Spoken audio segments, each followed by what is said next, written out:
bhagavato arahato samma sambuddhassa. Namo tassa bhagavato arahato samma sambuddhassa. Namo tassa bhagavato arahato samma sambuddhassa.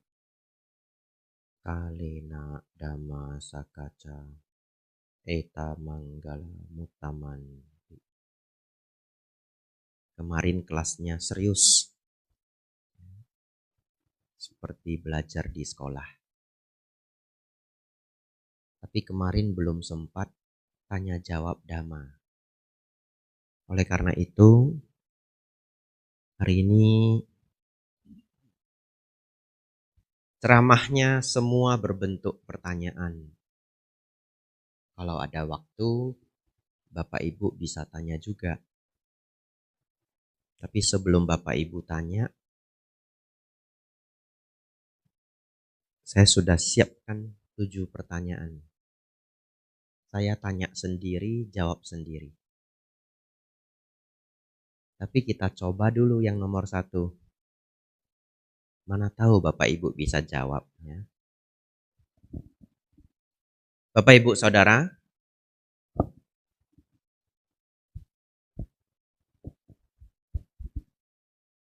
sebelum menjadi biku,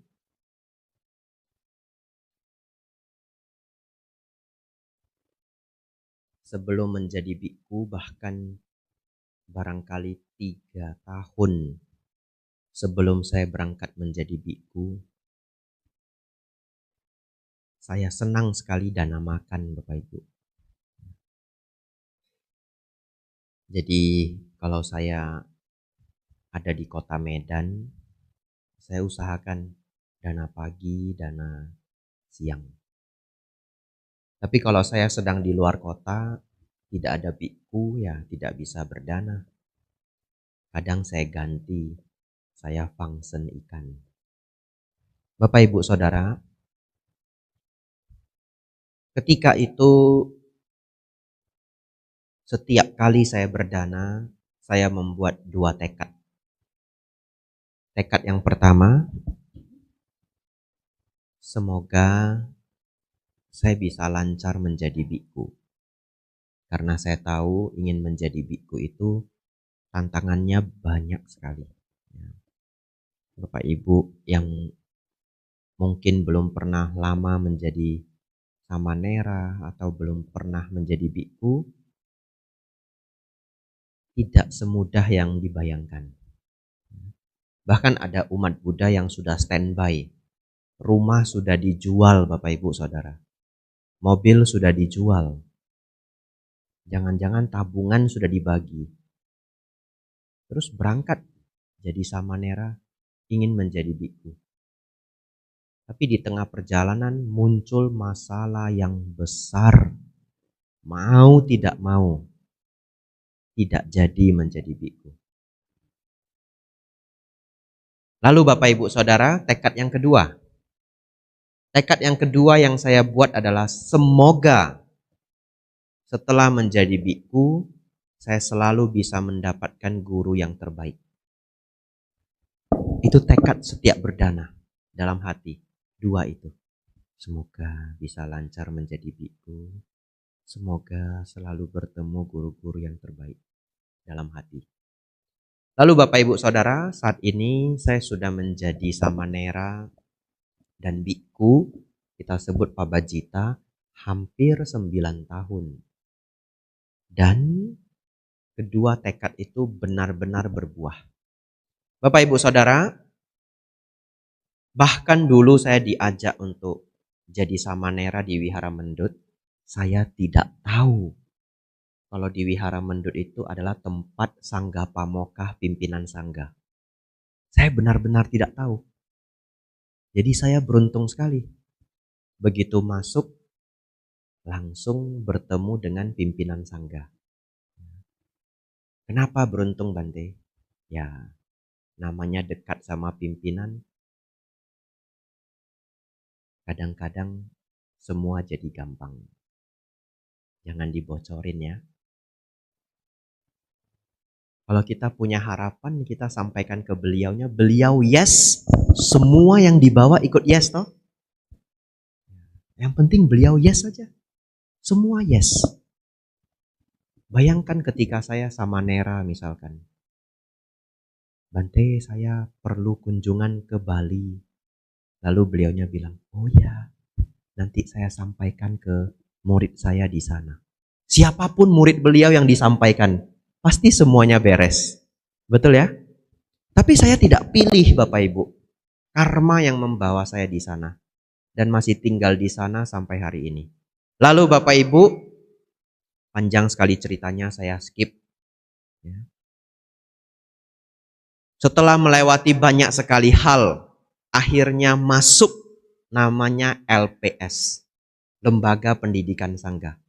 Zaman dulu saya harus jadi samanera 2 minggu dulu. Lalu meditasi 3 bulan. Baru bisa masuk ke Mendut lagi, LPS 1 tahun. Di sana Bapak Ibu, benar-benar karma baik saya berbuah. Pada saat itu, salah satu guru, saya tadi mau menyebut kami, tapi saya baru ingat, saya LPS-nya cuma sendiri. Ya, dan itu hanya satu-satunya kelas sepanjang sejarah STI yang muridnya cuma 1.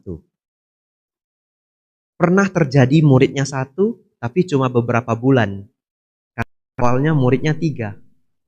Setelah berjalan lebih dari 6 bulan, lepas. Berjalan lagi, lepas. Sisa 1. Tapi sisa 1 ini ya dia hanya paling 3 bulan kemudian LPS selesai. Jadi di saat itu saya satu-satunya yang muridnya 1. Mungkin ya, ini menjadi sejarah murid yang paling berat di ongkos Bapak Ibu. Nah muridnya 1, gurunya 10. Dan gurunya semua diterbangkan ke Mendut kalau ada pelajaran. Winaya Bante Titayanyo, Suta Bante Damiko. Lalu saya beruntung sekali. Saat itu bahasa Pali pertama kali beliaunya ngajar LPS Bante Santacito. Di tahun itu saya mendapatkan guru Bante Santacito. Filosofi Buddhis, guru-gurunya semua luar biasa. Salah satunya Bapak Ibu Saudara, ada seorang guru, yaitu Bante Joti Dhammo Mahatera. Saya senang sekali pelajaran beliau. Senang sekali. Nah ini mau dilaporin ke beliau boleh ya. Kenapa senang? Karena beliau S3 UGM, Filosofi Barat. Ya, jadi seumur hidup saya itu belum pernah belajar dengan orang yang lulusan S3 UGM. Jadi kalau beliau ngajar itu saya serius sekali. Dan beliau selalu memberi pertanyaan. Dan pertanyaannya sangat sulit. Dijawab apapun salah. Apapun salah. Lalu dikasih petunjuk, baru bisa benar. Ya. Bapak Ibu Saudara, baik. Di antara banyak pertanyaan yang pernah saya dapat, hari ini ingin saya bagi 1. Ya. Coba, ada nggak yang bisa menjawab? Kecuali sudah nonton ceramah saya di provinsi lain ya. Ya, itu namanya ketemu buku kisi-kisi. Begini, dimulai ya. Ini pertanyaan beliau. Bapak Ibu Saudara, di dalam ajaran agama Abrahamik. Apa itu agama Abrahamik? Agama Abrahamik itu adalah agama yang berkembang dari awal mula seseorang, secara sejarahnya itu dari awal mula seseorang yang bernama Abraham. Ya, tapi cerita lengkapnya Bapak Ibu silahkan baca sendiri di internet. Karena saya tidak menguasai histori dari Abraham. Bapak Ibu Saudara, ajaran agama Abrahamik itu adalah agama Yahudi, agama Kristen, dan agama Islam. Baik, ini pelajarannya. Jadi ini kita masuk ke akademik. Nah, apa bedanya akademik? Kalau kita masuk ke akademik, maka membandingkan agama itu adalah bagian dari studi. Bapak Ibu kalau kuliah di UGM ada studi, sekarang namanya diganti, tapi dulu namanya studi perbandingan agama. Ya, jadi kita hari ini suasananya perkuliahan. Baik. Di dalam ajaran agama Abrahamik,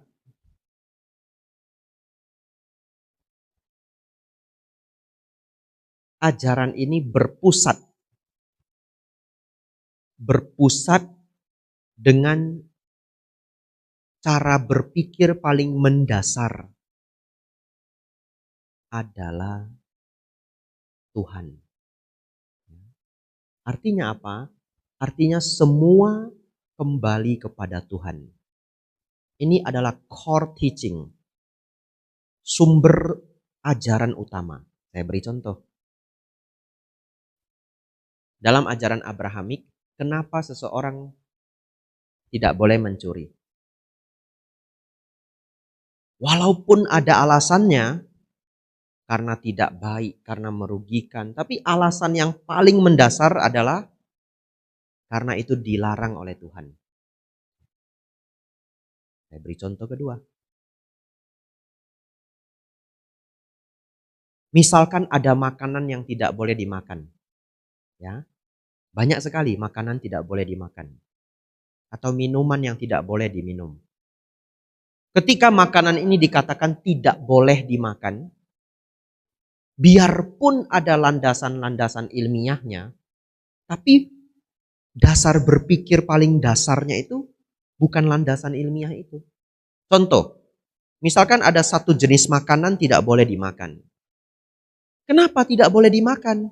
Baik, secara penelitian ternyata makanan ini katakanlah sejenis daging. Daging ini ada cacingnya. Daging ini tidak menyehatkan, ada parasitnya, sehingga tidak boleh dimakan. Tapi apakah benar itu alasan yang paling mendasar? Bukan. Karena saat ini peternakan sudah sangat maju. Hewan ternak itu diberi obat-obatan yang sangat maju, tidak ada cacing, tidak ada parasit lagi, tidak ada penyakit lagi. Apakah boleh dimakan? Tetap tidak boleh. Oleh karena itu, akhirnya yang paling mendasar adalah tidak boleh dimakan karena dilarang oleh Tuhan. Lanjut, bagaimana dengan yang baik? Yang baik itu misalkan membantu orang atau anak yatim piatu. Membantu anak yatim piatu. Semuanya akan kembali karena itu adalah tindakan yang dipuji oleh Tuhan. Semuanya kembali kepada Tuhan. Ini core teaching dalam ajaran Abrahamik. Baik, siap-siap ya. Lihat jam dulu saya. Siap-siap ya. Yang sudah tahu kisi-kisi, sudah nonton dari video lain, tidak beritahu temannya dulu.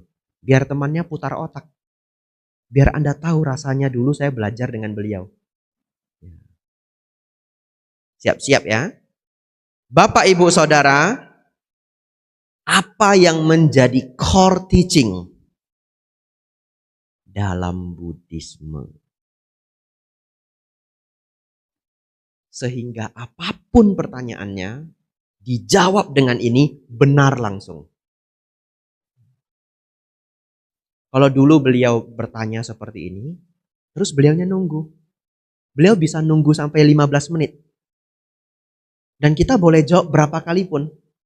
Kalau salah nanti beliaunya, jawab lagi salah. Ditunggu. Kita berpikir Bapak Ibu. Kadang-kadang dikasih petunjuk. Ditambahin petunjuk. Sama aja, dijawab tetap salah. 3 kali petunjuk pun salah juga. Ya, baik. Apa Bapak Ibu the core teaching of Buddhism? Hampir.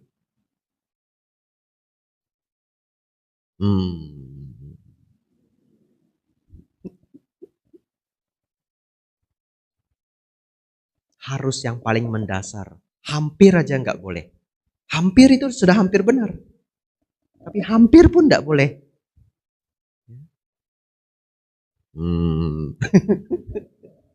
Ya. Bukan ya?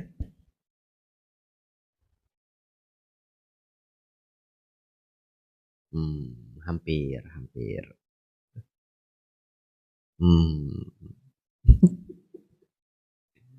Apa? Karma. Ya, saya nunggu ini jawaban karma. Bukan juga. Karena saya tahu akan ada yang jawab karma ya. Gimana? Itu jawabannya. Ya. Ya, ini kalau jadi murid Bante Joti ini langsung jadi murid kesayangan ini. Segera mendaftar ya. Ya, Pak Baja bulan 7. Ya, masih kuotanya sudah penuh.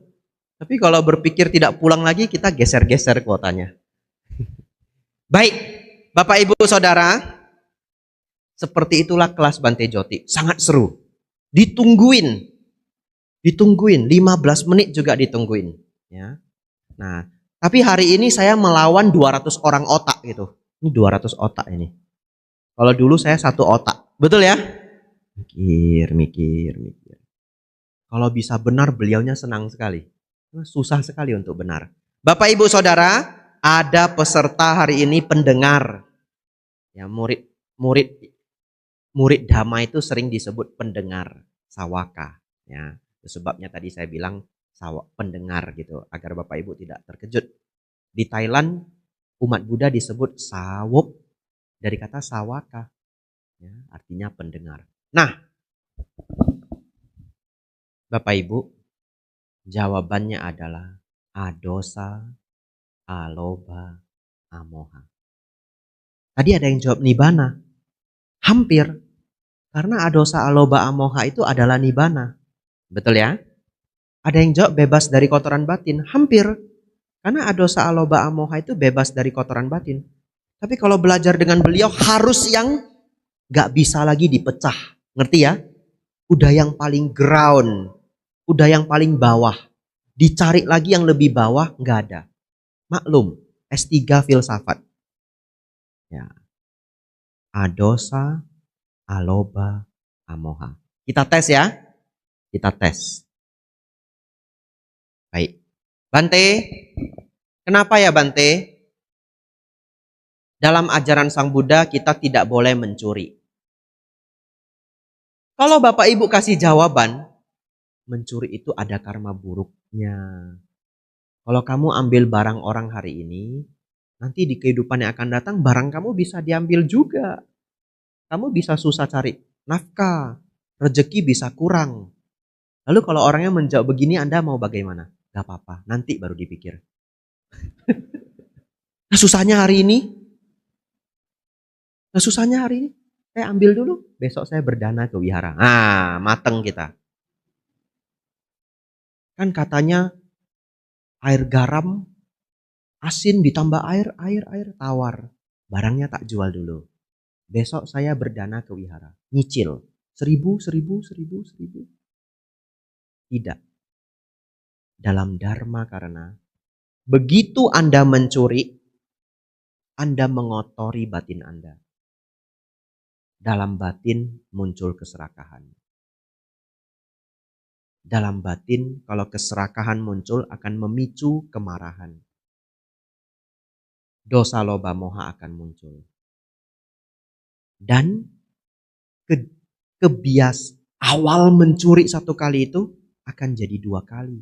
Akan jadi 3 kali. Kenapa? Keserakahan. Akan jadi 4 kali. Akan jadi 5 kali. Kamu akan hancur. Kenapa? Nanti kamu tidak bisa berfungsi normal lagi. Terpikir di dalam pikiranmu hanya ingin mencuri. Itu adalah awal dari kehancuran. Bisa enggak? Kalau ada orang yang mengatakan, saya mau coba narkoba 1 kali saja. Enggak bisa. 1 kali saja Anda hancur. 1 kali saja Anda akan hancur. Kenapa? Karena adiktif. Akan berulang. Membuat ketagihan. Mencuri itu mengotori batin. Itu jawaban Buddhism yang paling mendasar. Kalau dibahas panjang keburukan-keburukannya. Coba kita pakai pertanyaan yang lucu-lucu. Ya, kita pakai pertanyaan yang lucu-lucu. Saya pernah dapat pertanyaan dari orang barat. Dia tanya, kenapa biku kepalanya harus pelontos, gundul? Ya orang barat apa aja berani ditanyakan. Betul ya? Apa jawabannya Bapak Ibu? Kalau Anda punya rumus ini, adosa aloba amoha, pertanyaan apa aja bisa dijawab. Ini pasti berhubungan dengan adosa aloba amoha.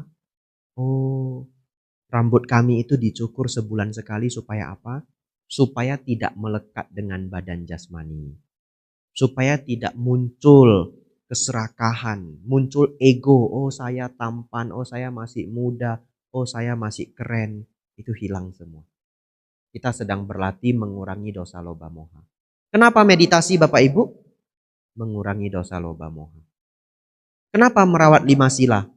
Mengurangi dosa loba moha. Jadi the core teaching of Buddhism adalah adosa aloba amoha. Kalau Bapak Ibu, saudara-saudari sudah tahu ini, semua pertanyaan Dhamma bisa dijawab. Ya, nanti setelah ini silahkan daftar jadi para Romo dan Ramani. Ya. Tapi prosesnya tidak gampang. Ya. Setahu saya bergabung di Magabudi ada tahapan-tahapannya. Bapak Ibu Saudara, kita lanjut. Sudah jam 8 Bapak Ibu. Lanjut ya. Pertanyaan kedua. Menarik ini pertanyaannya. Jika biku hanya diam, bagaimana Dhamma menyebar? Ngerti maksudnya? Ada yang ngerti, ada yang enggak ya? Baik. Bapak Ibu tahu, di dalam winaya seorang biku, kalau seseorang tidak bertanya Dhamma, biku itu tidak memberikan Dhamma. Jadi biku itu tidak punya kebiasaan tiba-tiba memberikan Dhamma. Tidak ada. Saya tidak pernah di airport itu tiba-tiba ketemu bapak-bapak mungkin lagi galau begitu ya. Saya lihat dia sedih, nggak ada teman gitu. Terus saya duduk di sebelahnya, Pak, inilah penderitaan. Bapak sudah lihat kan penderitaan? Itu duka, Pak, duka. Akan saya bantu Anda keluar dari duka. Sial-sial saya ditinju Bapak Ibu. Ya. Agama Buddha tidak seperti itu. Tapi saya pernah duduk di airport. Sudah bentuknya seperti ini. Ada loh orang yang tanya saya. Pak, mau tanya Pak. Bapak kenal tidak dengan Tuhan saya? Saya dalam hati berpikir ya. Saya sudah kostumnya begini. Dia masih berjuang Bapak Ibu. Bapak kenal tidak dengan Tuhan saya? Terus saya jawab, oh tidak kenal Pak. Bapak tidak bisa ke surga. Ya Pak, enggak apa-apa. Saya mau ke Jakarta. Saya jawab begitu. Ya. Ya. Tapi akhirnya kami ngobrol. Ya. Dia kepengen tahu kenapa ini orang mau jadi biksu gitu. Ya. Jadi Bapak Ibu Saudara, biku itu kan kebanyakan diam. Kalau tidak ditanya dharma. Jadi kalau Bapak Ibu jemput biku dari airport ke wihara, Anda tidak tanya dharma, bantenya tidak bahas dhamma. Anda jangan bingung. Lah Bante kok nggak bahas dhamma ya? Bante kok malah nanya saya, anaknya ada berapa? Tinggalnya di mana Bu, Pak? Gitu. Kegiatannya sehari-hari apa? Itu karena nunggu ditanya. Baik Bapak Ibu Saudara, jika biku hanya diam, bagaimana Dhamma menyebar? Bapak Ibu Saudara, Dhamma menyebar karena para biku mempraktekkan Dhamma dan Winaya. Uniknya, ketika para biku mempraktikkan Dhamma dan Winaya, membuat ketertarikan bagi orang lain. Saya ambil kisah di zaman Sang Buddha, Bante Asaji. Ya. Bante Asaji sudah mencapai tingkat arahat, kemudian beliau jalan Pindapata. Jadi beliau tidak dalam rangka mencari murid. Tapi di sana ketemu pemuda Sariputta, belum menjadi biku Sariputta, pemuda Sariputta. Melihat beliau begitu anggun berjalan, muncul ketertarikan muncul rasa penasaran. Ditanyalah, "Oh Pertapa, saya melihat Anda begitu anggun. Bolehkah saya tahu Anda belajar apa?" Lebih kurang begitu ya. Beliau menjawab, "Saya belajar Dhamma dari Sang Buddha Gautama." "Oh, bolehkah Anda ajarkan saya ajaran yang Anda pelajari?" Bante Asaji sudah ditanya saja, belum mau jawab. Beliau menjawab apa? "Oh, ajaran beliau begitu mendalam. Sulit untuk saya membahasnya." Lalu pemuda Sariputta minta lagi, "Ajarkanlah saya walaupun sedikit." Akhirnya Bante Asaji yang saat itu sudah mencapai arahat mengucapkan satu ajaran. Secara singkat, lebih kurang adalah segala sesuatu yang berkondisi adalah tidak kekal. Segala sesuatu yang berkondisi adalah tidak kekal. Kalau di Thailand, saya belajar dulu dalam bahasa Thai, penerjemahannya berbeda kalau di sana. Makanya tadi ketika menerjemahkan saya pakai kata lebih kurang. Kalau di Thailand ituสิ่งใดสิ่งหนึ่งมีความเกิดเป็นธรรมดา สิ่งใดสิ่งหนึ่งมีความดับเป็นธรรมดา. Artinya apa? Segala sesuatu secara alamiah memiliki kemunculannya. Segala sesuatu secara alamiah memiliki kepadamannya. Begitu ya? Kalau bahasa Thainya nggak benar, Bapak Ibu juga nggak tahu ya. Pasrah saja ya. Ya, Bapak Ibu Saudara, mendengar satu kalimat itu, pemuda Sariputta sangat tergugah dan bahkan mencapai tingkat Sotapanna. Lalu mencari temannya, pemuda Moggallana, beliau berdua menjadi murid Sang Buddha. Dan akhirnya menjadi tangan kanan dan tangan kiri Sang Buddha. Murid paling unggul di dalam sejarah kehidupan Sang Buddha. Biasanya ada di altar ya, sebelah kanan, sebelah kiri. Di sini ada enggak? Ya, ada ya Bapak Ibu Saudara. Sebelah kanan, sebelah kiri. Setiap saya membahas Bante Sariputta dan Bante Moggallana, guyonan saya selalu sama, template di setiap tempatnya. Kenapa? Bante Sariputta dan Bante Moggallana wajahnya sama Bapak Ibu. Wajahnya sama ya? Ya. Supaya gampang produksinya ya. Jadi kalau kita ke Thailand, kita mau cari Rupang, Arca, Bante Sariputta, Moggallana, mereka jejerin itu banyak sekali. Kadang-kadang bisa 60 piece. Gak tahu yang mana Bante Sariputta, Bante Moggallana. Nah, wajahnya sama semua. Nah, kadang ada yang nanya, kalau yang dari Indonesia, "Bante Sariputta yang mana ya Bante?" Lalu saya tanya, yang jual, "ใคร ที่เป็น พระ Sariputta?" Siapa yang Bante Sariputta? "Ah, เหมือนกันหมด," katanya, sama semua. Pokoknya taruh di kanan Bante Sariputta, taruh di kiri Bante Moggallana. Ya, itu maklum ya untuk menghemat ongkos produksi ya. Bapak Ibu Saudara, kita lanjut. Nomor 3. Ini singkat saja, pengetahuan saja. Karena saya tidak mau banyak membahas bagian ini hari ini. Mengapa agama Buddha banyak aliran? Ini singkat saja Bapak Ibu. Agama Buddha itu banyak aliran karena setelah Sang Buddha Mahaparinibbana, para biku mengembara Bapak Ibu. Ketika para biku mengembara, masuk ke kerajaan-kerajaan yang berbeda. Dulu masih zaman kerajaan. Ternyata di setiap daerah itu sudah ada yang pertama, agama dan budaya setempat. Jadi akhirnya ketika agama Buddha masuk di sana, akan terpengaruh oleh agama dan budaya setempat. Oleh karena itu, ketika agama Buddha tiba di Tibet itu sudah ada 2 agama besar, agama Tantra dan agama Bon, BON. Oleh karena itu, Tantrayana, Buddhism Tantrayana itu masih memiliki pengaruh dari dua agama besar ini. Ketika agama Buddha tiba di Tiongkok, di sana sudah juga ada dua agama besar, yaitu Taoisme dan Konghucu. Jadi agama Buddha yang besar di China akhirnya terpengaruh Taoisme dan Konghucu. Jadi begitu juga Theravada, tidak lepas dari pengaruh budaya setempat. Bapak Ibu Saudara, jadi yang pertama karena ada pengaruh budaya dan agama setempat. Yang kedua, karena ada pengaruh dari raja setempat. Raja itu punya kuasa untuk mengubah ajaran. Karena namanya dia raja.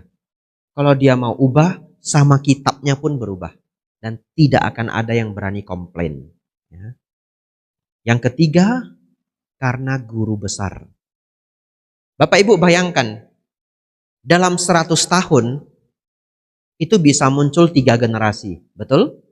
Yang umur 30, yang umur 60, yang umur 80-an. Ya. Jadi dari range 100 tahun itu, kalau kita katakan akan muncul orang pintar per 25 tahun sekali. Muncul orang pintar. Maka akan muncul 4 orang. Kalau dalam 100 tahun muncul 3 orang pintar. Maka akan muncul 3 orang. Kalau 300 tahun, 9 orang. Ini 2600 tahun. Tentu sudah banyak orang pintar yang muncul. Orang pintar dari setiap aliran itu akan menulis catatan baru. Kita sebut kitab komentar. Kitab komentar inilah yang membuat antara satu aliran dengan aliran yang lain semakin berbeda dari abad demi abad. Betul ya? Dari abad demi abad. Contoh, di Tibetan Buddhism ada pengaruh guru besar yang namanya Biksu Atisa. Di Mahayana Bapak Ibu Saudara ada pengaruh dari guru besar namanya Biksu Nagarjuna. Di Theravada juga ada pengaruh besar yaitu Bhikkhu Buddhaghosa. Ya, salah satu kitab paling terkenal adalah Visuddhimagga. Visuddhimagga itu bukan bagian dari Tripitaka, tapi kitab yang ditulis oleh Bhikkhu Buddhaghosa 1000 tahun yang lalu. Nah, inilah yang membuat bagaimana aliran itu menjadi lebih berbeda, lebih berbeda, lebih berbeda. 100 tahun, 3 orang pintar. 1000 tahun, bisa 30 orang pintar. Jangankan 30 orang pintar Bapak Ibu Saudara, 2 orang pintar saja sudah bisa membuat ajaran itu menjadi sangat berbeda. Kadang-kadang. Jadi Bapak Ibu Saudara, ini pengetahuan umum saja supaya cakrawala kita bertambah, meningkatkan toleransi juga ya. Jadi bahwa ternyata aliran-aliran itu bisa muncul karena budaya dan agama setempat sebelum agama Buddha tiba. Karena pengaruh dari raja setempat. Yang ketiga, pengaruh dari guru-guru besar setiap aliran yang mana muncul di banyak kesempatan di dalam satu abad. Lanjut, pertanyaan keempat. Nah ini menarik ini ya. Karena menarik saya minum dulu. Ya.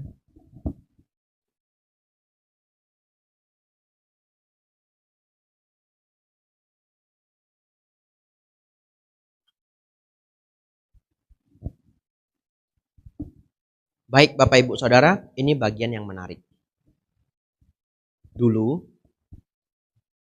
Bante Dewadatta itu pernah meminta ke Sang Buddha agar para bikku semuanya vegetarian. Tapi dalam Bante Dewadatta itu meminta itu dalam rangka ingin menjebak Sang Buddha. Karena beliau tahu Sang Buddha pasti tidak akan mengiyakan hal itu. Lalu begitu Sang Buddha tidak mengiyakan, langsung Bikku Dewadatta cerita ke banyak orang, Sang Buddha itu tidak strict. Sudah saya minta untuk vegetarian, beliaunya tidak mau. Tetapi Bapak Ibu Saudara, kenapa Sang Buddha tidak meminta para bikku untuk vegetarian? Ada beberapa alasan. Alasan yang pertama yang saya bahas hari ini. Karena alasan yang kedua itu bisa memakan waktu setengah jam. Ya. Alasan yang pertama saja. Alasan yang pertama adalah agar para biku bisa mengembara. Alasan kedua apa, Bante? Alasan yang kedua, selama daging itu dimakan memenuhi 3 syarat, itu bukan karma buruk. Ya. Tidak melihat makhluk itu dibunuh untuk kita, tidak mendengar makhluk itu dibunuh untuk kita, tidak curiga makhluk itu dibunuh untuk kita. Kita hanya selalu makan benda mati, makhluk yang sudah mati. Tapi itu harus dijelaskan setengah jam. Jadi kalau Bapak Ibu ada yang belum setuju, nggak ngerti Bantenya menjelaskan apa, kan bisa begini, kan bisa begitu. Kan kalau kita nggak pesan orangnya nggak bunuh dan yang lainnya, itu lain kesempatan. Ya, setengah jam kita kembali ke yang pertama. Karena para biku hidup dari pindapata, membawa bol, kemudian berjalan. Kalau di India zaman dulu, para warga itu sudah tahu, kalau ada biku lewat, mereka akan dana makanan. Dan mereka akan berdana apa? Mereka akan berdana apa yang mereka masak. Mereka akan berdana apa yang memang sudah ada di rumah. Jadi orang India zaman dulu itu tidak berdana seperti orang hari ini. Kalau orang hari ini dananya itu banyak. Bapak Ibu kalau dana nasi goreng pasti 1 piring, betul ya? Kalau zaman India dulu mereka hanya berdana 1 sendok. Karena kebetulan di rumah masaknya nasi goreng. Ada biku lewat, mereka bawa. Ambil, cuma kasih 1 sendok. Bantenya jalan lagi. Dengan begitu, umat perumah tangga pun tidak berat untuk mendukung para pertapa. Tapi kalau zaman sekarang bagaimana? Bapak Ibu semangat sekali. Ada Bante datang. Bapak Ibu masak ya. Saya pernah Bapak Ibu di kota Batam. Karena ini bukan hal yang jelek ya, saya kasih tahu nama kotanya. Di kota Batam itu enggak tahu kenapa. Mungkin di wihara itu jarang kedatangan biku atau umat di sana memang semangatnya luar biasa. Ketika saya datang Bapak Ibu, saya cuma sendiri. Lalu umatnya dana bakut teh Batam. 1 panci. 1 panci itu. Terus ada yang masak bakso ikan. Nah, di Batam terkenal yang ada ikan-ikannya terkenal. Bakso ikan Bapak Ibu. 1 mangkok. Bukan mangkok kecil tuh. Mangkoknya segini. Yang lebih anehnya setelah berdana orangnya pulang semua. Gak ada yang makan. Wah, saya berpikir ini berbeda sekali dengan zaman India dulu ya. Bagaimana saya makan bakut teh 1 panci ini. Bakso ikan 1 panci. Tapi tidak apa-apa ya. Setelah saya selesai makan, ada yang makan juga ya. Beberapa umat pulang, kebanyakan pulang, tapi masih ada karyawan wihara, masih ada keluarga yang menjaga wihara tersebut dan orang-orang lainnya. Biasa makanan di wihara itu tidak tersiakan. Ya, kalau di kota Medan itu makanan banyak sekali, mereka bungkus. Dan mereka bungkusnya cantik. Jadi seperti nasi sayur begitu, dibagi ke orang-orang. Bapak Ibu Saudara, pertanyaannya. Kalau para biku hidup dari pindapata, dengan tidak vegetarian, siapapun bisa membagi apa makanan yang ada di rumah. Betul ya?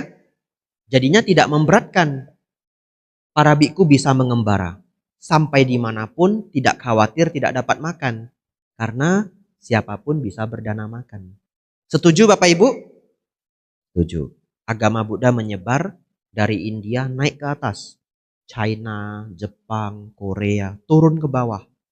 Myanmar, Thailand, Laos, Kamboja, turun ke Indonesia. Dulu Indonesia 500 tahun yang lalu hampir Buddhis semua. Terutama Sumatera, Jawa, Sulawesi, dan sebagian Kalimantan. Hampir Buddhis semua. Bapak Ibu Saudara, ada satu hal yang tidak terpikir Bapak Ibu.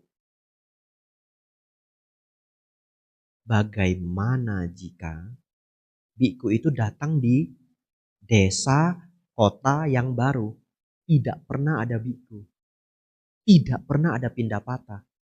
Betul ya? Gimana cara mendapat makanan? Nah, ini benar-benar terjadi pada seorang biku Beliau sudah meninggal. Namanya Bante Damaudo Mahatera. Beliau 9 tahun berlatih di wiharanya Acanca, Wat Pa Nanachat. Ya, Pa itu artinya hutan, Nanachat itu artinya internasional. Jadi kalau diterjemahkan, wihara hutan internasional. Murid yang di sana semua biku orang luar negeri. Jadi orang Thai saja tidak bisa masuk di sana. Kalau orang Thai nanti ada satu wihara lagi khusus orang Thai. Wat Pa Nanachat, semua orang luar negeri. Bapak Ibu Saudara, setelah 9 tahun di sana beliau berlatih, beliau memutuskan untuk pulang ke Malaysia karena beliau melihat tidak ada yang paham dharma yang benar-benar sesuai dengan apa yang diajarkan Sang Buddha di zaman dulu. Kebanyakan yang berkembang di Malaysia pada saat itu yang sudah berubah bentuk. Akhirnya beliau memutuskan untuk pulang. Beliau tinggal di satu daerah namanya Perak. Beliau menemukan gua yang cocok. Beliau tinggal di goa, tidak ada wihara. Lalu Bapak Ibu Saudara, paginya beliau pindah patah. Bapak Ibu bayangkan ya, beliau ambil bowl Bapak Ibu, jalan di pasar. Sepanjang jalan, nah pindah patah yang benar itu tidak boleh bicara satu patah kata pun. Ini yang benar. Ini yang benar. Tapi di Indonesia kita sulit mempraktekkan yang benar. Yang benar itu bawa bowl, mata melihat di jalan, jarak 2 meter, jalan. Tidak boleh bicara. Kenapa di Indonesia susah mempraktekkan ini? Karena pasti ketemu umat Buddha yang ceria. Namo Buddhaya Bante. Selamat pagi Bante, betul? Jadi kalau kita ikuti aturan ini, Namo Buddhaya Bante. Bante selamat pagi. Bante Abijato ya? Diam. Tadi sudah mau dana lemper Bapak Ibu. Sombong sekali rupanya Bantenya. Nggak jadi. Bantenya kelihatan ceria kalau di YouTube. Kalau ketemu sombongnya minta ampun. Nggak jadi lempernya. Terus ada Bante di belakang. Selamat pagi Bante. Selamat pagi Bu. Nah lempernya dia yang dapat Bapak Ibu. Langsung 2. Nah di Indonesia nggak bisa seperti itu. Bapak Ibu Saudara. Beliau ambil bowl. Beliau jalan di pasar. Dari awal sampai akhir. Setelah tiba di akhir nggak dapat apa-apa. Balik lagi dari akhir jalan ke awal. Semua orang liatin nggak ada yang ngasih apa-apa. Gagal Bapak Ibu. Setelah sampai di awal coba jalan lagi sekali. Pantang menyerah. Tidak dapat apa-apa. Semua orang berpikir apa? Ini orang suku pedalaman ya? Ini orang mana ini? Ini orang mau apa? Semua orang liatin, tidak ada yang dana makan. Lalu akhirnya beliau ingat di dalam Winaya, Sang Buddha mengizinkan. Kalau Pindapata tidak mendapatkan apa-apa, boleh berdiri di depan rumah umat. Agak lama. Ya, sebenarnya ada hitungan detiknya juga. Bukan hitungan detik, hitungan gitu. Ya, berapa hitungan pindah ke sebelah. Berapa hitungan pindah ke sebelah. Tapi tidak berhasil juga. Akhirnya beliau pakai yang paling ekstrim. Beliau berdiri di depan, kan di pasar ini ya, di depan orang yang jualan makanan, terus nggak mau pergi, berdiri aja. Nggak mau pergi Bapak Ibu. Kalau saya di sini juga bisa, kalau di Bali ya, saya berdiri di Bapak Ibu yang jualan oleh-oleh ya, nggak mau pergi. Beliaunya berdiri itu di depan orang jualan makanan, tidak mau pergi. Terus orangnya datang Bapak Ibu. Ngasih apa Bapak Ibu? Uang. Karena bowl itu mirip sama kalau orang minta-minta, betul ya? Ngasih uang Bapak Ibu. Orangnya datang ngasih uang. Beliaunya nggak mau buka bowlnya. Bowl kan ada tutupnya. Diam aja. Pak, ini Pak. Diam saja. Terus yang ngasih balik. Ngasih tahu bosnya. Nggak mau dia Bu. Orang gila. Karena siapa yang tidak mau uang Bapak Ibu? Hanya Orang gila. Itu pun kalau orang gila yang sudah parah. Orang gila yang belum parah mau uang. Segila-gilanya orang gila tahu uang Bapak Ibu.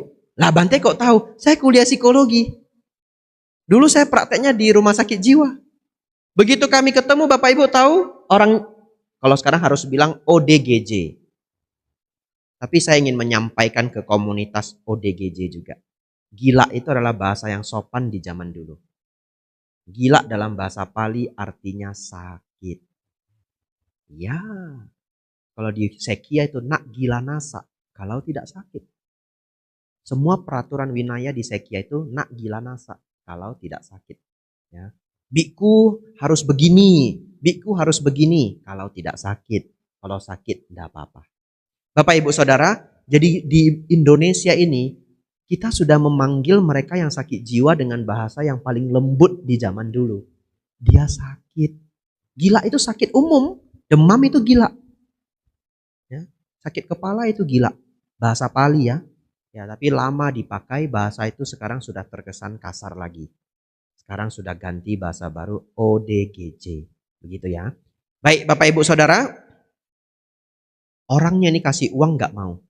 Nah tadi saya cerita praktek di rumah sakit jiwa. Bapak Ibu tahu kalau saya ketemu itu pasien, baru ketemu, dokter, minta 1.000. Iya. Terus kita interview ya kan, kita bikin tugas ya. Ibu masih ingat siapa yang bawa ibu dulu ke sini? Diem dia, nggak mau kasih jawaban. Ibu ingat enggak dulu siapa yang bawa kemari? Lupa. Nanti tak beli nasi padang Bu. Oh iya dulu anak saya bawa saya kemari. Nah langsung ingat dia. Ya, orang gila itu pinter juga ya. Ya.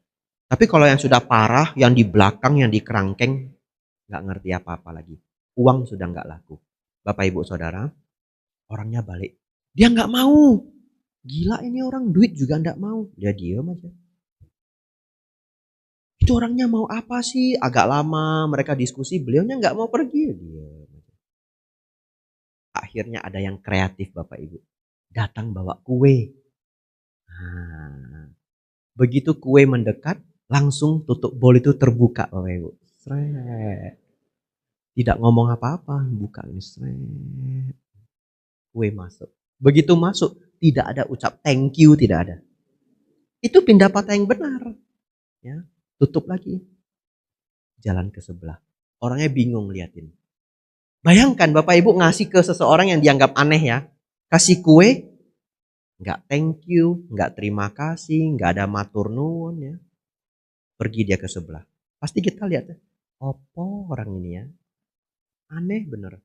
Terus jalan ke samping, ada orang yang jualan lagi toh. Berdiri diam. Toko yang pertama ngasih tahu, dia mau kue gitu ya. Dia mau kue, uang nggak mau. Bawa kue Bapak Ibu, begitu kue datang, buka. Taruh kue, tutup. Jalan lagi. Beliau berhasil Bapak Ibu. Semua orang di pasar kasihnya kue Bapak Ibu. Lalu beliau kembali ke goa. Luar biasanya karma baik beliau itu tidak kecil. Ternyata di goa itu nggak ada air. Beliau tampung itu air tetesan gua. Tapi tiba-tiba ada seorang tua, seorang kakek datang ngasih tahu beliau, jangan minum air ini, nanti ginjalmu rusak. Ini air ini banyak mineralnya yang tubuh kita nggak tahan. Saya setiap hari bawakan kamu air. Setiap hari kakek itu bawain air 1 jerigen. Luar biasa. Makan ke pasar Bapak Ibu, pindah patah. Seminggu Bapak Ibu Saudara, beliaunya seminggu makan kue. Kalau dilanjutkan ini diabetes Bapak Ibu. Setelah seminggu, ada orang yang tiba-tiba ngikutin beliau sampai ke goa. Ketemulah di goa. Atau orang ini cari beliau. Ketemu di goa. Setelah ketemu baru dia tanya, Anda sebenarnya dari mana? Kenapa pakaiannya begini? Kenapa setiap hari di pasar mintanya cuma kue? Beliau jelaskan, oh saya ini murid Sang Buddha, belajar Dharma di Thailand. Dharma Sang Buddha masih yang seperti ajaran Sang Buddha di India di zaman dulu. Beliau ceritakan selengkap-lengkapnya, mungkin 1 jam lebih. Lalu orangnya ini jadi tergugah ya. Oh, nah itu Bapak Ibu, seorang biku nunggu untuk ditanya. Dia bisa ngajarkan Dharma. Masuklah orang ini sebagai orang yang belajar pertama di daerah Perak. Begitu orang ini mau pulang, beliaunya cepat-cepat ngasih tahu. Besok kalau saya pindah patah, nggak harus ngasihnya kue. Jual apa, ngasihnya apa, biar nggak terbebani. Oh iya baik. Besok pindah patah Bapak Ibu, nasi lemak, kue tiaw, kari ayam ya. Nah kalau enggak, seumur hidup makannya kue, diabetes ya. Nah Bapak Ibu Saudara, menjadi biku itu memang sangat unik. Karena umat itu sangat mendukung biku. Pernah ada seorang bante, saya diceritain, beliaunya cerita, kalau makan selada itu sangat menyehatkan. Lalu beliau memuji-muji selada. Besok makan pagi Bapak Ibu selada semua. Jadi saya kalau mau bahas makanan yang menyehatkan, saya harus hati-hati ya. Kemarin saya diajari umat. Katanya kalau makan kukusan tomat itu sangat menyehatkan. Ya. Jadi kakaknya setiap hari kokonya ya, 2 tomat. Kukusan tomat itu breakfast dia. Sangat baik untuk mencegah prostat. Katanya begitu ya. Nah, terus saya mikir, Pak, kalau saya cerita ini di wihara, besok saya makannya tomat kukus semua ya. Ya. Jadi seperti Bante Dhamaudo memberi pesan tidak harus kue gitu ya. Hari ini saya harus berpesan tidak harus tomat ya. Bapak Ibu Saudara, seperti itulah akhirnya Dharma berkembang. Beliau meninggal sekitar 2 tahunan yang lalu dan menjadi salah satu guru sangat senior di Malaysia. Ya, kalau di Indonesia paling senior kita langsung sudah mengingat Bante Panyawaro Mahathera. Mereka yang di Malaysia paling senior, mereka langsung sudah ingat Bante Sri K. Damananda dan Bante Dhamaudo Mahathera. Bapak Ibu Saudara, kita lanjutkan. Terakhir ya, sudah 8.30. Belum 7 Bapak Ibu, cuma 4 ini. Tapi kalau di Thailand, kita ujian Dhamma itu pertanyaannya 7. Jawabnya cukup 5. Ya, dari 7 dipilih 5. Baik, saya akan tutup dengan pertanyaan kelima karena berhubungan dengan topik saya. Brahma Wihara dan kesucian. Kesucian sudah kita bahas kemarin. Jadi yang tidak ikut kemarin nanti nonton ceramahnya via online. Ini pertanyaan terakhir. Setelah itu Bapak Ibu silahkan bertanya. Bagaimana seseorang disebut spiritualnya tinggi? Kalau kemarin kita belajar seseorang disebut suci itu karena dosa loba mohanya sudah menurun, tinggal sedikit atau sudah lenyap. Betul Bapak Ibu? Baik. Bagaimana seseorang dikatakan spiritualnya tinggi? Silakan Bapak Ibu hafal. Tidak banyak saya jelaskan. Ini singkat saja. Tapi saya ingin Bapak Ibu ingat 7 ini sampai waktu yang panjang. Karena ini penting. Inilah yang disebut spiritualnya tinggi. Spiritual itu tinggi kalau karakternya adosa, aloba, amoha. Kemarahannya sedikit, keserakahan sedikit, ego, kesombongan sedikit, atau bahkan sudah lenyap. 4 lagi, punya meta, karuna, mudita, upekha. Orang yang spiritualnya tinggi, Anda boleh lihat dia mau dari agama apapun. Kalau tidak memenuhi 7 kriteria ini, sulit bagi kita mengatakan dia spiritualnya tinggi. Tapi kalau Bapak Ibu ketemu orang yang spiritualnya tinggi dari ajaran apapun, perhatikan saja sifatnya itu mirip. Sifatnya apa? Adosa, aloba, amoha, meta, karuna, mudita, upekha. Saya bahas 4 ini karena yang 3 sudah saya bahas kemarin. Meta dengan karuna. Ini yang paling sering umat Buddha sulit memahami. Karena kalau diterjemahkan terlalu mirip. Yang satu cinta kasih, yang satu belas kasih. Bedanya adalah ini Bapak Ibu. Metta itu mengharapkan orang lain bahagia. Karuna membantu seseorang keluar dari penderitaan. Baik, saya beri contoh. Kalau di dekat rumah Bapak Ibu, ada anak kecil kena disentri, muntah berak. Disentri parah.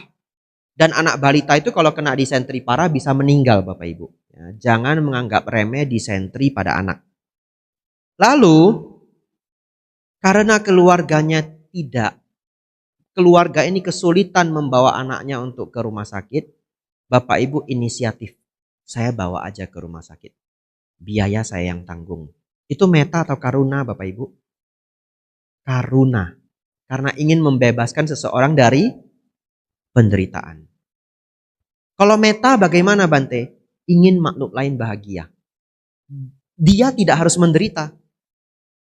Dia sudah bahagia, kita mau tambah kebahagiaan dia, itu pun boleh. Namanya metta. Bagaimana contohnya? Bapak Ibu misalkan masak kolak. Setelah masak kolak yang begitu banyak, bagi ke tetangga. Pertanyaan saya, apakah tetangga Anda sedang kesulitan hidup? Enggak. Dia happy-happy saja. Tapi Bapak Ibu bawakan makanan, dia tambah happy. Jadi kita lebih sering menggunakan kalimat praktek metta. Kenapa? Karena kita tidak tahu orang yang kita bantu itu apakah sedang menderita atau tidak. Begitu ya? Kita universal saja membantu. Tapi kalau Anda tahu orang ini sedang menderita, korban kecelakaan, korban kebakaran, Anda bantu, itu namanya karuna. Ketiga Bapak Ibu, mudita.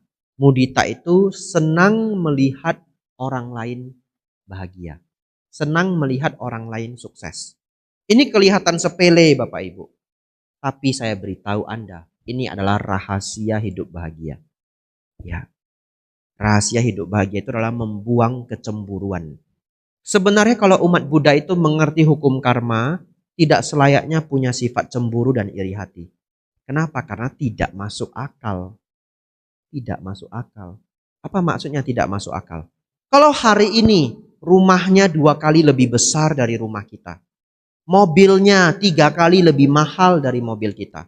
Bukankah itu adalah buah karma baik dia sendiri? Betul? Apakah dia tidak berjuang untuk memupuk karma baik di kehidupan lampau? Berjuang. Lampau itu tidak harus kelahiran yang dulu. Setahun yang lalu juga lampau. 10 tahun yang lalu juga lampau.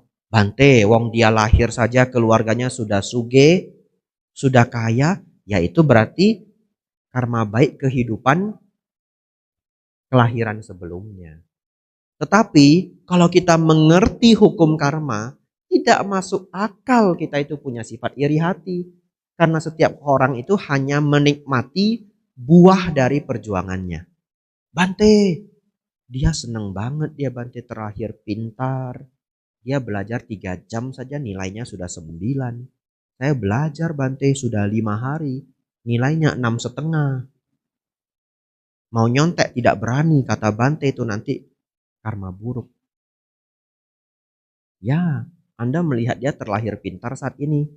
Tapi kalau kita bisa melihat kehidupan sebelumnya, dia adalah orang yang sangat senang belajar. Tidak minum minuman keras, sehingga pikirannya itu jernih dan senang bermeditasi. Sehingga konsentrasinya kuat dan dia melakukan itu berpuluh-puluh tahun. Lahir di kehidupan ini jadi orang pintar. Tapi itu adalah buah kehidupan lampau. Dan Anda bisa melakukannya saat ini.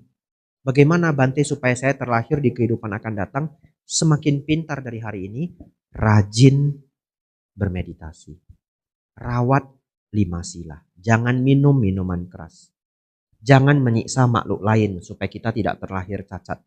Senang belajar. Ikut SPD. Begitu ya. Ada kelas Bante Abijato. Cepat-cepat datang. Begitu ya. Bapak Ibu Saudara. Itu mudita. Terakhir adalah UPK. Wah, panjang juga kelas saya ya. Tadi mulainya jam berapa? Jam 7-an ya. Sudah 1 jam lebih ya. Karena terasa konsentrasi sudah berkurang. Ini terakhir Bapak Ibu. Dari tadi Bante terakhir nggak habis-habis. Ya. Tapi bagian ini pentingnya, UPK. UPK ini sangat penting. Terutama kalau Anda orang baik. Ya. Terutama kalau Anda orang baik. Kalau Anda orang baik, lalu empati Anda sangat tinggi, Anda bisa duka juga. Ada umat Buddha yang sangat baik cerita ke saya. Bante, dulu saya sering duka. Kenapa? Kalau saya lihat orang di rumah sakit kena kanker, saya serasa kena kanker. Kalau saya melihat orang itu hidupnya susah, saya merasa seperti hidup susah. Jadi sangat merasa. Melihat orang sedih, dia ikut sedih. Melihat orang sakit, dia ikut sakit. Ternyata secara dhamma, setiap bentuk penderitaan batin adalah kotoran batin. Ya, walaupun maksudnya baik. Jadi kalau Bapak, Ibu, Saudara-saudari bersedih terlalu berat karena melihat orang lain itu bersedih, itu bukan hal yang baik secara dhamma. Tetapi tentu kita akan tersentuh, betul ya? Tentu kita akan tersentuh, tapi jangan sampai membuat hidup kita menjadi sulit. Oleh karena itu, kita harus tiru para dokter. Dokter itu menyembuhkan penyakit kita. Sesakit apapun kita datang, dokter masih bisa senyum. Betul ya? Kadang-kadang stres juga ya. Kita misalkan seseorang usus buntu, Bapak Ibu, sakitnya minta ampun, wajah sudah hijau. Dokternya masih bisa, selamat pagi. Ini sakit sudah berapa jam? Namanya siapa? Kita sudah mau mati, Bapak Ibu Saudara ya. Tanya nama siapa gitu. Nah, tetapi kenapa dokter itu tidak bisa ikut sakit seperti kita? Karena dokter sudah terbiasa. Dan dia tahu tugas dia adalah menyembuhkan rasa sakit kita. Dokter ikut sakit ada gunanya enggak? Anda mau enggak? Anda sakit, kaki kejepit atau Anda, jangan Anda lah orang lain ya. Jadi takut kita ya. Bapak Ibu Saudara bayangkan seseorang kakinya terjepit, tangannya terjepit, usus buntu dan sebagainya. Datang ke dokter. Dokter ini tangan saya ini luka, ini berat. Lalu dokternya juga ikut nangis. Waduh kasihan kamu. Lalu dokternya tangannya gemetar. Gimana ini Pak? Gimana Anda kok bisa begitu? Gitu. Anda berani nggak ke dokter seperti itu? Anda langsung pulang Bapak Ibu ya. Oleh karena itu dokter itu harus kuat. Kalau Anda ingin jadi murid Sang Buddha, Anda harus jadi orang baik hati yang batinnya kuat. Kita sebut sebagai UPK. Melihat makhluk lain menderita, ditolong. Bukan ikut menderita. Betul ya? Ada orang jatuh ke selokan, Anda tidak harus menangis, lalu sambil liatin, sambil sedih. Mau ngangkat dia udah gak kuat karena badan ini lemas gitu. Gak ada gunanya. Tenangkan diri. Setiap orang menjalani karmanya masing-masing. Semoga orang ini bisa terbebas dari duka. Kalau Anda sanggup membantu, bantu. Kalau Anda tidak sanggup membantu, beritahu orang lain. Mungkin ada yang bisa membantu. Kalau tidak ada yang bisa kita lakukan, kita beri harapan baik. Ya, semoga dia terbebas dari duka. Belajar seperti ini Bapak Ibu pelan-pelan, namanya UPK. 7 Bapak Ibu, selesai tugas saya hari ini. Ya, ini disebut 7 kualitas orang yang spiritualnya tinggi. Adosa, alobha, amoha, metta, karuna, mudita, UPK. Ya, sabe, sata, bawantu, sukitata,